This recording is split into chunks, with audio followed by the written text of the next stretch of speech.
SF 호러 장르의 전설 에이리언 시리즈가 디즈니 플러스를 통해 실사 드라마로 공개됩니다. 이야기는 2120년 국가가 사라지고 5개의 초국적 기업이 지구를 지배하는 미래에서 시작됩니다. 인간의식을 이식한 최초의 하이브리드 로봇 웬디가 주인공이며 웨이랜드 유타니의 우주선 마지노가 지구에 추락하면서 제노모프와의 전면전이 벌어지고 인류는 극심한 혼란에 빠지게 됩니다. 이 작품은 에이리언 커버넌트보다 16년 뒤 그리고 1979년 제작된 에이리언보다 2년 앞선 시점을 배경으로 하며 기존 시리즈와 같은 세계관을 공유하지만 독립된 이야기로 전개됩니다. 또한 1979년 에이리언 시리즈의 첫 시작을 연 리들리 스콧 감독이 총괄 프로듀서로 참여해 세계관의 정통성을 이어가며 오리지널 팬은 물론 새로운 시청자들에게도 깊은 인상을 남길 것으로 보입니다. 에이리언 시리즈 최초의 드라마이자 시리즈 처음으로 지구를 배경으로 한 작품으로 공개 첫날 1, 2화가 함께 공개되며 이후 매주 한 편씩 이어집니다. 다음은 1982년 디지털 세계를 영어적 상상력으로 구현하며 혁신적인 비주얼을 선보였던 트론의 세 번째 이야기, 트론 RS입니다. 2025년 10월 디즈니를 통해 공개되는 이번 작품은 전작들이 인간이 가상세계로 들어가는 이야기였다면 이번에는 디지털 존재가 현실 세계로 넘어오며 벌어지는 갈등을 다룹니다. RS는 인간이 되고 싶어하는 초고도화 프로그램으로 자레드 레토가 이 역할을 맡아 이질적인 존재의 내면을 섬세하게 표현합니다. 인간 측 주인공인 과학자 이브 킴 역은 그레타리가 연기하며 RS를 감시하던 그녀는 점차 인간과 AI 사이의 경계를 넘나들게 됩니다. 메인 빌런 줄리안 딜린저는 에반 피터스가 맡아 RS와의 긴장감 넘치는 대결을 예고합니다. 또한 전작의 핵심 인물이었던 케빈 플린 역으로 제프 브리지스가 다시 등장해 시리즈의 정체성과 서사를 이어갑니다. 공개된 예고편에서는 광자 사이클을 타고 도심을 질주하는 RS와 그를 추적하는 거대한 리코그나이저가 등장합니다. 배경은 현실 세계로 옮겨졌지만 시리즈 특유의 네온빛과 정제된 디지털 디자인은 여전합니다. 단순한 SF 오락을 넘어 인간성과 인공지능 사이의 정체성과 감정을 깊이 있게 탐색하는 작품 트론 RS입니다. 다음은 10년 넘게 연재된 웹소설의 마지막 회차를 읽던 날 소설 속 세계가 현실이 된다는 설정의 영화 전지적 독자 시점입니다. 내가 좋아했던 나의 전부였던 이야기가 현실이 되었다. 서울 도심 동호대교 한가운데에서 지하철이 멈추고 갑자기 등장한 도깨비가 사람들에게 미션을 부여합니다. 그리고 그 장면은 김독자가 수천 회에 걸쳐 읽어온 웹소설 멸망한 세계에서 살아남는 3가지 방법의 첫 장면과 완벽히 일치합니다. 누구보다 먼저 이야기의 전개를 알고 있는 유일한 독자 김독자. 그는 혼돈에 빠진 현실 속에서 소설 속 주인공 유중혁 그리고 동료들과 함께 정해진 시나리오를 돌파하며 살아남기 위한 판타지 재난 생존 전쟁에 뛰어듭니다. 영화 전지적 독자 시점은 현대 한국을 배경으로 한 아포칼립스 세계관과 게임처럼 설계된 시나리오, 성좌, 코인 시스템 같은 독창적인 설정으로 웹소설 팬은 물론 새로운 관객층까지 끌어들이고 있습니다. 자세한 줄거리와 세계관, 캐릭터 설명은 아래 링크의 정리 영상에서 확인하실 수 있습니다. 다음은 쥬라기 시리즈의 7번째 이야기 쥬라기 월드 새로운 시작입니다. 인류를 구할 신약 개발을 위해 고대 공룡 DNA를 확보하려는 특수팀이 세인트 휴버트 섬으로 파견되며 이야기가 시작됩니다. 이곳은 과거 유전자 실험의 실패작들이 방치된 금지된 섬으로 돌연변이 공룡들이 지배하고 있는 극한의 공간입니다. 팀을 이끄는 전직 CIA 요원 조라 베넷과 선장 던컨 킨케이드를 중심으로 각기 다른 배경의 인물들이 생존을 위해 힘을 합치는 이야기가 전개됩니다. 이번 작품의 핵심은 돌연변이 공룡 디스토터스 렉스의 등장입니다. 이 공룡은 이번 작품의 메인 빌런이자 최종 보스로 예상되고 있습니다. 4편의 인도미누스 렉스처럼 강렬한 인상을 남길지 6편의 기가노토사우루스처럼 아쉬운 활약에 그칠지는 관객의 평가를 가를 주요 포인트가 될 것입니다. 이외에도 뮤타돈, 스피노사우루스, 모사사우루스 등 시리즈 인기 공룡들이 대거 등장한다고 합니다. 공룡 구현은 세계 최고의 시각효과 회사 아일렘이 맡아 비주얼 완성도를 높였고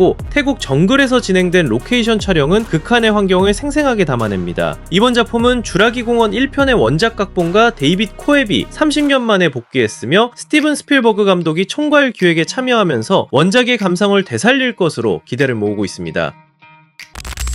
1987년, 지금 보면 어설프기까지 한 특수효과와 투박한 분장. 하지만 영화 프레데터는 그해 SF 액션 장르에 뚜렷한 흔적을 남겼습니다. 그리고 2025년 그 프레데터가 전혀 다른 모습으로 돌아옵니다. 11월 전세계 극장가에 공개될 프레데터 죽음의 땅은 시리즈 6번째 영화로 프레데터를 주인공으로 내세우며 기존 인간 중심의 시리즈와는 전혀 다른 방식으로 서사를 전개합니다. 이야기는 프레데터 종족의 고향 행성인 야우치아 프라임을 배경으로 무리로부터 추방된 젊은 프레데터 데크가 생존을 위해 고군분투하는 여정을 그립니다. 그러던 중 인간이 만든 인공지능 합성인간 티아와 만나게 되고 서로 다른 존재인 둘은 생존이라는 공통 목표 아래 불안한 동맹을 맺습니다. 감정 표현이 가능한 프레데터와 인간의 기억과 감성을 탑재한 인공지능이라는 설정은 기존 시리즈에서는 볼 수 없었던 독특한 서사 구조를 만들어냅니다. 특히 팬들의 주목을 끄는 요소는 이번 영화가 에이리언 세계관과 간접적으로 연결되어 있다는 점입니다. 비록 에이리언 자체가 직접 등장하지는 않지만 이러한 설정만으로도 두 시리즈가 다시 연결될 가능성을 암시합니다. 프레데터 죽음의 땅은 뉴질랜드 전역에서 촬영되었으며 웅장하고 이국적인 자연 풍광과 정교한 세트 디자인을 통해 프레데터 종족의 낯설고 이질적인 세계를 생생하게 구현해냈습니다. 또한 영화 사상 최초로 야우치아어라는 프레데터 고유의 언어가 실제로 창조되어 극중 프레데터들 간의 대사에서 실제로 사용됩니다.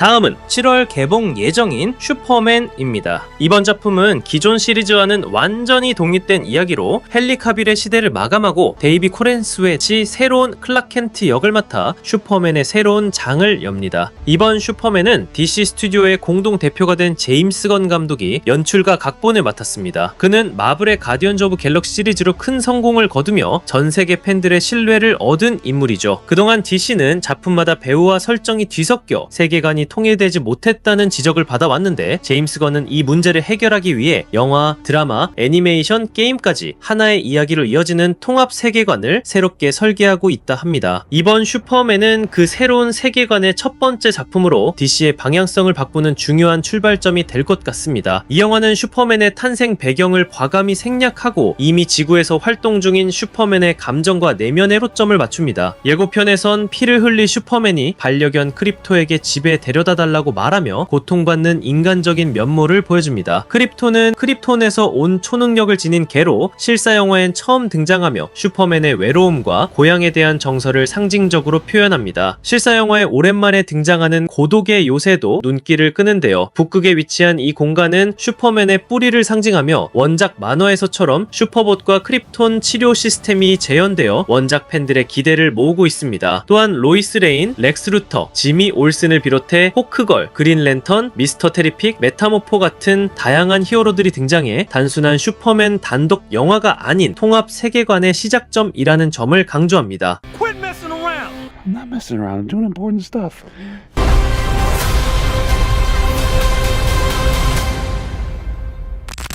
다음은 12월 19일 북미 극장가를 통해 전세계 관객과 다시 만날 영화 아바타 불과제입니다. 불과제는 제임스 카메론 감독이 장기 프로젝트로 기획한 아바타 시리즈의 세 번째 작품으로 이야기 전개에 있어 전환점을 이룰 중요한 에피소드입니다. 전작 물의 길 이후 나비족과 인간 사이의 갈등이 한층 격화된 시점을 배경으로 단순한 외부의 위협을 넘어 내부의 분열과 가치관의 충돌까지 본격적으로 조명하며 깊어진 감정 서사와 함께 판도라의 세계관을 더욱 확장해 나갑니다. 가장 눈에 띄는 변화 중 하나는 새롭게 등장하는 제2부족 망쿠안 부족입니다. 이들은 화산 폭발로 모든 것을 잃은 뒤 에이와에 대한 신앙을 완전히 버린 전사 집단으로 기존 나비족과는 전혀 다른 문명과 가치관을 지녔습니다. 회색빛 피부와 불, 용암지대를 배경으로 하는 이들의 삶은 정반대의 분위기를 보여주며 호전적이고 음산한 이미지가 특징입니다. 또 하나의 새로운 부족은 공중을 여행하는 유목민 종족, 이른바 바람상인 부족입니다. 이들은 열기구를 닮은 이동수단으로 하늘을 떠돌며 살아가는 부족으로 망쿠안 부족과 대비되는 평화로운 삶의 방식을 보여줄 예정입니다. 이번 작품에서는 기존 시리즈의 주인공 제이크 설리 대신 둘째 아들 로아크가 이야기의 중심에 서게 됩니다. 제임스 카메론 감독은 이번 3편의 내레이터 역시 로아크가 맡는다고 밝혔으며 앞으로의 시리즈에서도 각 편마다 내레이터가 달라질 것임을 시사했습니다. 장남 네티암의 죽음을 겪은 후 성장통을 겪는 로아크의 시선을 통해 관객을 한층 더 깊은 감정 서사를 경험하게 될 것으로 보입니다. 아바타 불과제는 새로운 부족, 새로운 시선 그리고 확장된 세계관을 통해 아바타 5부작의 중심을 이루는 중요한 이야기로 기억될 것입니다.